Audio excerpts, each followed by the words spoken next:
In this short video, I will illustrate to you how you can use the bond pricing template to calculate the value of a bond given inputs or some unknown amounts such as the yield to maturity given the value of the bond. Now, this sheet has two modes. One of the modes is the setup mode.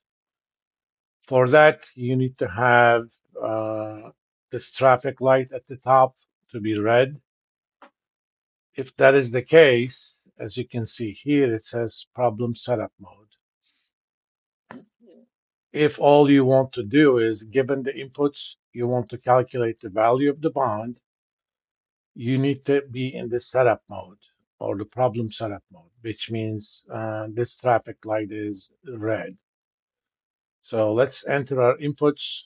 Let's say we have a bond with a face value of $1,000 that pays coupons every quarter. So coupon frequency is 4 times a year. It has 5 years to maturity. Coupon rate is, let's say, 5%, and yield to maturity is 4.9. You can immediately read off the value of the bond from this cell right about here. It says left-hand formula.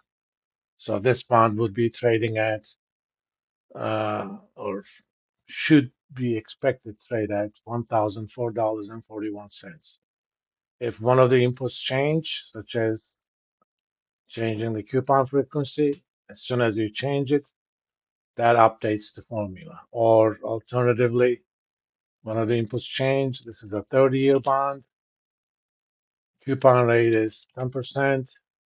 Yield to maturity is 8. It's an annual coupon, or change the face value to $10,000 or $100, so on and so forth.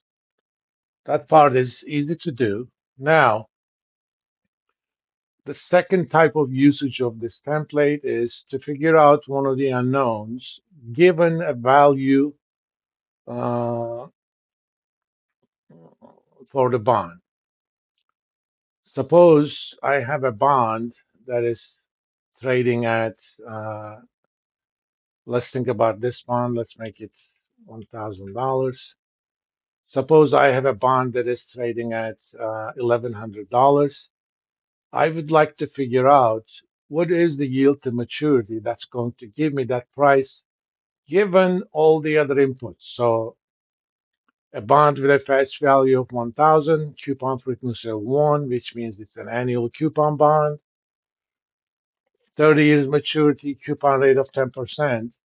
At what price do I get the yield to maturity of 8? Right here on the value, I'm going to put the value in the market, $1,100. Okay.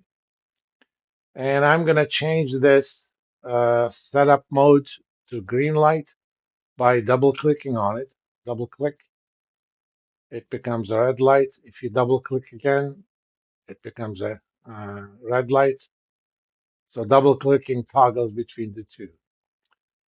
As you can see, this became solver mode, and right about here, it says goal seek mode.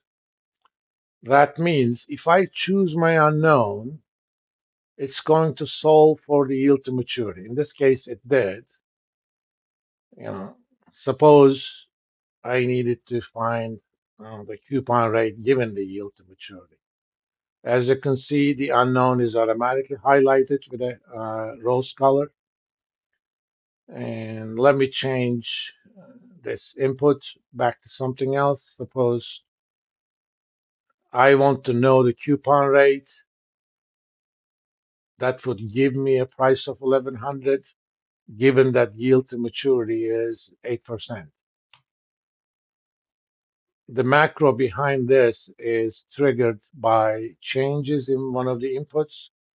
Hence, it automatically calculates the solution. So going back to our original problem, figuring out the yield to maturity. Of course, in this case, it still says 8%. But what if my yield to maturity coupon rate was 10%? It automatically solves for it. Right here is the difference between your target value and the actual value. That's a pretty small number. This is kind of your tolerance.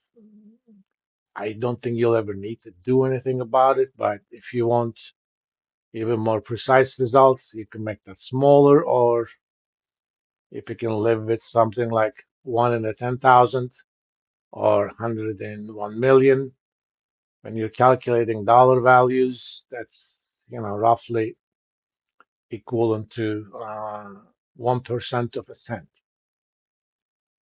Or if you're doing calculating yield to maturity, 1 in a 10,000 is essentially equal to 1 basis points. But it typically gives you, much sharper results than that. But just leave it at 1. I don't think you're going to have any issues.